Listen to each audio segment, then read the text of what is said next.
बतायो छा चवणा। अब असांजो डीआईजी आईजी के डीआईजी मैनेजर आईजी सखर का पिला है तो असांजा भाई रसन भी खिची कल 1 बजे जलाल हयात मुझे अमर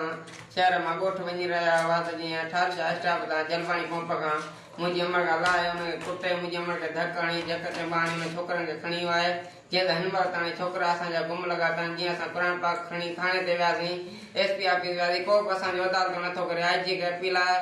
डीआईजी के अपील आहे त असांजो इंसाफ़ कयो वञे शीशम जज के अपील आहे जेके बस वारा आहिनि सरंदी वारा आहिनि उनखे अपील आहे त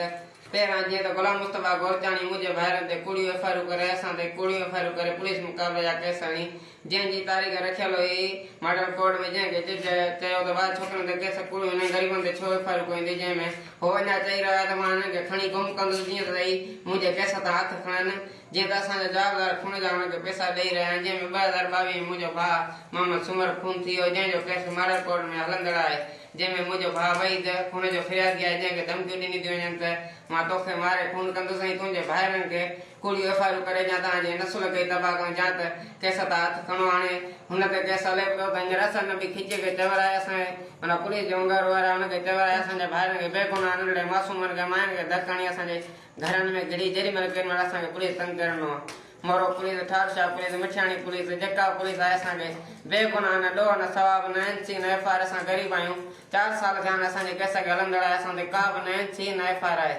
जंहिंजे वस वारनि खे अपील आहे त असांजो इंसाफ़ कयो वञे हीअ असांजी मां कल्ह ट्रेडिंग वारी पुराण रुलाईंदी ते को बि असांजी अदालत नथो करे तव्हांजो छा चवणा। इंसाफ़ खपे ऐं खिची खईंदो जे ते खिची हिन महिल कल्ह खणी वियो आहे असांजा छोकिरा टियों ॾींहुं मूं मीडिया कई आहे हो कई आहे छोकिरा अञा ताईं ज़ाहिर न कराया अथई मूं जज जो छापो भराए दमांसि छोकिरो मुंहिंजो वई इहो नंढड़ो आहे सत इहो जलाल हयात इहे ॿई छोकिरा मुंहिंजा खणी विया मूं सां गॾु आहे 7 तारीख़ ते तारीख़ लॻल मॉडल कोर्ट में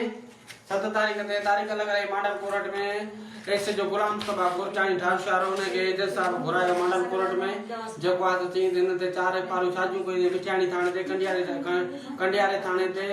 जतोई थाणे ते एफआईआर थी आहे मोरे में एफआईआर थी आहे 5 एफआईआर पुलिस मुक़ाबलो उते रहंदी एफआईआर करे थींदी असांजे बेगुनाह कूड़ियूं एफआईआर ते ठाहींदो त तव्हांखे मां पुरस्फ्राई हाफ फ्राई कंदुसि मां तव्हांखे वरी बेगुनाह डीएसपी खे जांच मिली आहे मॉडल कोर्ट जांच ॾिनी आहे हिनखे डीएसपी भिरिया खे त हिननि जी जांच वटि एसए जो बि बयानु वटि ऐं हिननि जो बि बयानु वटि वई दोस्त फिरियादी जो बयानु वटि त हिननि जो छा मसइलो आहे त हिननि ते छो पुलिस अहिड़ा कूड़ा केस करे रही आहे पहिरियों हिन ते अहिड़ो को बि केस न हुयो न एनसी न कुझु आहे न कुझु 2026 पूरो थियो आहे त हिननि ते केस थियणु शुरू थिया आहिनि असां इहो ई अपील कंदा आहियूं त असांखे इंसाफ़ खपे भिरिया डीएसपी खे अपील आहे एसपी खे अपील आहे बेनज़ीराबाद खे अपील आहे त असांखे इंसाफ़ खपे तव्हां छा था चवणु चाहियो।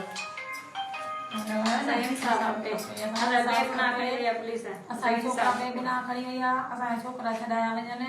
डीआईजी खे आईजी खे सभिनीनि खे अपील आहे त मुंहिंजे पुटनि खे छॾायो वञे इन ज़ालिम वटो ज़ालिम वाइदा कया आहिनि त छोकिरनि खे मुंहिंजे छोकिरनि खे कुझु बि थियो हयात खे जलाल खे उनजो ज़िम्मेवार खिची हूंदो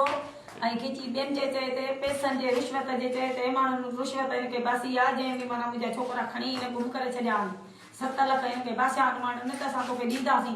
छोकिरा ॿई खणी ऐं 7 लखनि जे करे मुंहिंजा छोकिरा गुम करे छॾिया अथई के त छोकिरा तव्हांजा अहिड़ा अहिड़ा मुंहिंजा ज़रिए जा चोर न आहिनि मुंहिंजा मूंसां खंड थियल आहे शहर मूंखे लाइ मुंहिंजा छोकिरा खयूं हलियो वियो आहे